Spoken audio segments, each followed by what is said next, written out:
आज हम एक कहानी सुनेंगे, एक ऐसे सैनिक के बारे में जिसके लिए कर्तव्य उसकी सांसों से भी ज्यादा कीमती था। ये कहानी है जवान कबीर ठाकुर के सर्वोच्च बलिदान की। सोचिए, रात के 1:30 बज रहे हैं।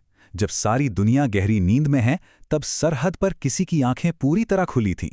जगह थी लाइन ऑफ कंट्रोल, और चारों तरफ बस घना अंधेरा, इतना अंधेरा कि अपना हाथ भी नजर ना आए। और उस अंधेरे में भी बर्फीली हवा, इतनी ठंडी कि हर सांस लेना भी एक मेहनत का काम लग रहा था। और इसी मुश्किल माहौल में जवान कबीर ठाकुर अपनी पोस्ट पर तैनात थे। और तभी उस सन्नाटे को चीरती हुई रेडियो पर एक आवाज गूंजती है। एक अलर्ट था, 5 आतंकवादी बॉर्डर पार कर चुके हैं। और बस इस एक मैसेज ने वहां का सब कुछ बदल दिया। अब हालात की गंभीरता को देखते हुए कबीर के साथी ने वही कहा जो कोई भी कहता, सर वो 5 हैं, हमें बैकअप बुलाना चाहिए। लेकिन कबीर का जवाब कुछ और ही था। उनकी शांत पर मजबूत आवाज में डर नहीं, जिम्मेदारी थी। उन्होंने कहा, अगर वो गांव तक पहुंच गए तो बेगुनाह लोग मारे जाएंगे। मैं उन्हें यहीं रोकूंगा। अकेले आगे बढ़ने का फैसला तो कर लिया, पर उससे पहले उन्होंने अपने बैग से एक छोटी सी तस्वीर निकाली। ये उनकी हिम्मत का जरिया थी, उनकी माँ और छोटे भाई की तस्वीर।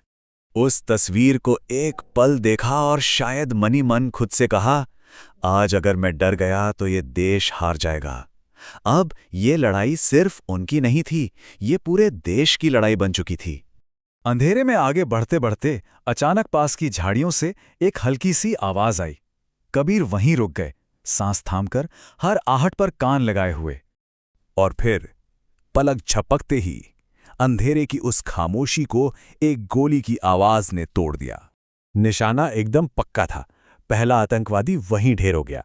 गोली की आवाज सुनते ही बाकी आतंकवादी एकदम से चौंक गए। उनमें से एक जोर से चिल्लाया, कोई है यहां?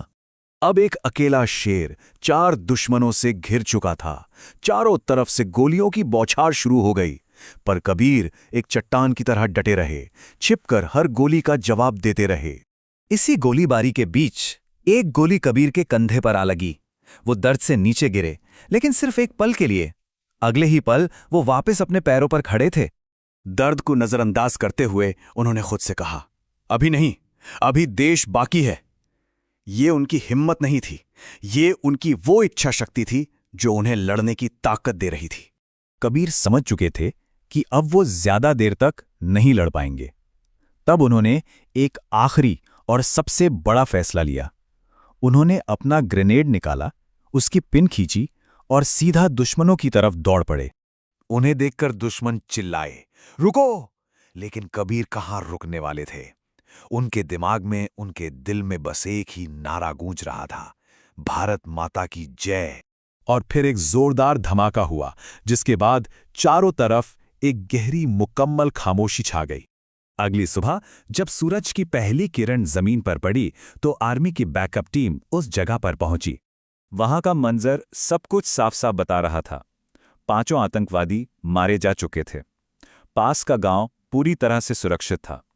मिशन कामयाब हो चुका था। लेकिन कबीर वहां नहीं थे। तलाशी के बाद वहां सिर्फ 2 चीजें मिली।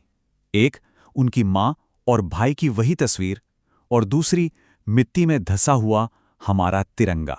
जब शहादत की ये खबर घर पहुंची तो उनकी मां ने आंसू पोंछकर वो बात कही जो हमेशा के लिए अमर हो गई। उन्होंने कहा, मेरा बेटा मरा नहीं, वो आज अमर हो गया है। और ये कहानी हमें यही तो बताती है कि भारतीय सेना सिर्फ एक नौकरी नहीं है, ये हर उस दिल की धड़कन है जो इस देश के लिए धड़कता है। कुछ लोग होते हैं जो सिर्फ अपनी जिंदगी जीते हैं, लेकिन कुछ लोग ऐसे भी होते हैं जो अपने देश के लिए इतिहास बन जाते हैं। तो सवाल यह है कि किसी देश का इतिहास बनने के लिए क्या लगता है? कभी सोचिएगा जरूर।